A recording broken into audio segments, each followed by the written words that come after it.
Ta'limda psixologik farovonlikni birga yaratamiz. Ayni shu mavzuda Termiz shahrida ta'limni rivojlantirish Respublika ilmiy metodik markazi hamda Maktabgacha va Maktab ta'limi vazirligi hamkorligida o'quv seminari tashkil etildi. Navbatdagi lavhamizda tadbir tafsilotlari haqida batafsil so'z boradi.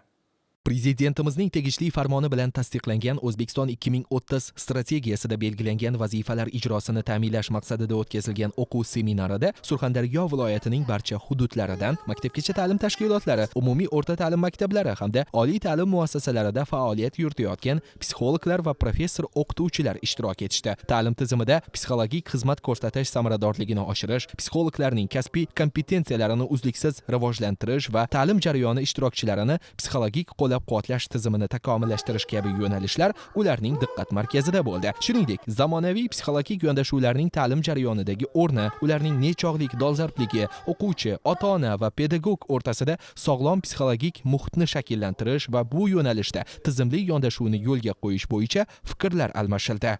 O'zbekiston Respublikasi Prezidentini PF 16-sonli farmon dasturiga muvofiq barcha pedagog kadrlarni qo'llab-quvvatlash vazifasi keltirilgan. Ushbu dastur asosida Ta'limni rivojlantirish Respublika ilmiy metodik markazi 2026-yil uchun chora-tadbir rejasi asosida barcha pedagoglarni pedagogik, psixologik hamda kasbiy qo'llab-quvvatlashni maqsad qilgan. Maktabgacha va maktab ta'limi tizimidagi faoliyat olib borayotgan psixologlar uchun mo'ljallangan bo'lib, 14 ta hududda rejalashtirilgan 45 soatli ushbu o'quv seminarimiz barcha hududlarda amalga oshiriladi. Yanvar oyidan boshlab har bitta hududda offline va boshqa hududlarda onlayn shaklda olib borilayotgan ushbu seminarimiz doimiy ravishda aprel oyiga qadar davom ettiriladi.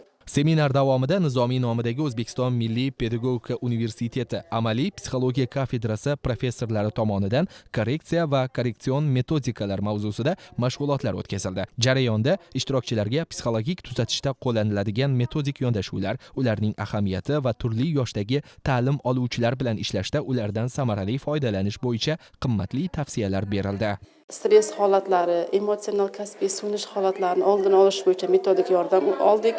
Bu seminar juda ham chiroyli tashkil etilgan. Maktabda asosan o'smir yoshdagi o'quvchilarimizda ularda turli xil yo'llarga og'ishini oldini olish bo'yicha korreksiya ishlarida ko'proq fikrlar bildirishdi. O'sha o'quvchi yoshlarda oiladagi munosabatlar, ya'ni jamiyatda tengdoshlari bilan bo'layotgan salbiy o'zgarishlarni oldini olish bo'yicha juda bir katta o'zgarishlar borligidan biz xabardor bo'ldik. O'rgangan metodikalarimizni ish faoliyatida qo'llaymiz. Bu albatta natija beradi. Bugungi yoshlarimizni kelajakda o'zlarini yo'llarini to'g'ri topib olishlari uchun, o'zlariga bir ishonch bilan yondashishlari uchun yordam beradi degan umid bilan kerakli ma'lumotga ega bo'ldik. Bu kabi seminarlar barcha hududlarda tizimli ravishda tashkil etilib, unda ishtirok etgan psixologlar orttirgan bilim va tajribalarini hamkasblari bilan bo'lishishi maqsad qilingan. O'zlashtirilgan metodikalar psixologlarga o'quvchilarning ichki kechinmalarini aniqlash, o'sib kelayotgan yosh avlod bilan to'g'ri til topishib ishlashda qo'l kelishi shubhasiz.